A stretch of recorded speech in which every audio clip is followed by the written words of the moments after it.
I think what you were saying earlier is that if you are stuck in a rut, that not only is it okay to sometimes break out of that and not have your same normal set schedule and routine of what you do during a devotional hour or whatever practice quiet time looks like, but it's actually a good thing to do that. Like, it's actually a helpful exercise. Yeah, I mean, if you're looking out the window, if you're on a journey and you're looking out the window and you're seeing the exact same scenery, you're in a cul-de-sac.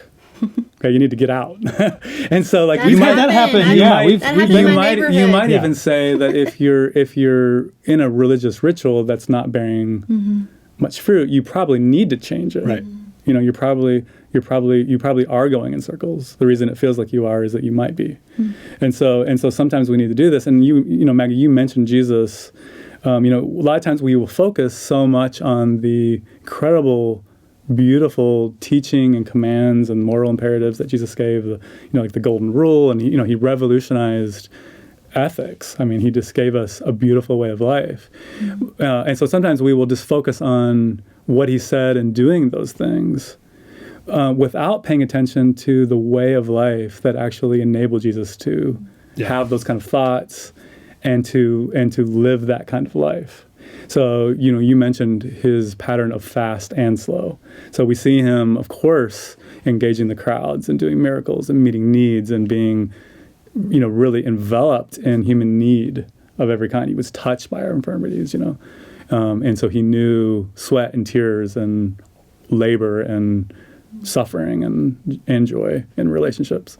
But we also see him intentionally taking breaks from the incredible pace to withdraw. So it says that Jesus often went to solitary places to pray.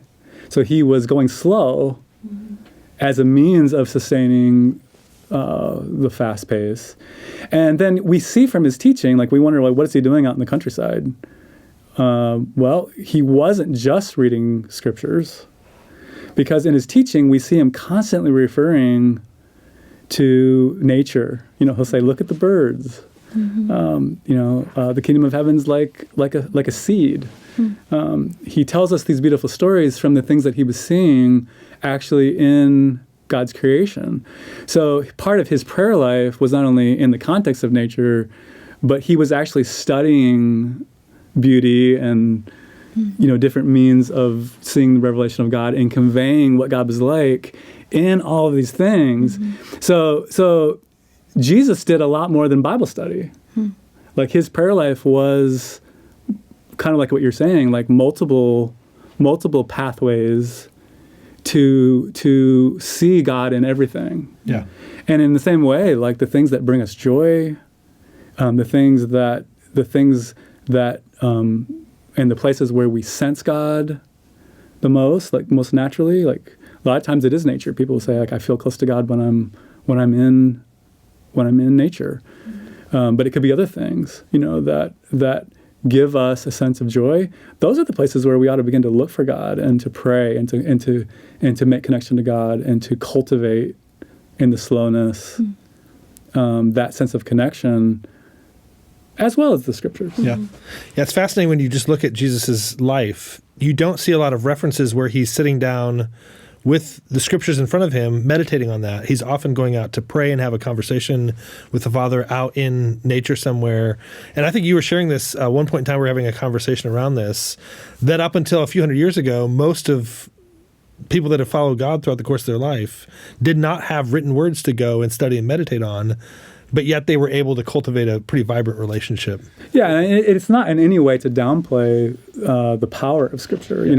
Jesus probably, as a Jewish kid, they were pretty intense about the Torah, so he probably had memorized a lot of it, as a kid. So he certainly knew it.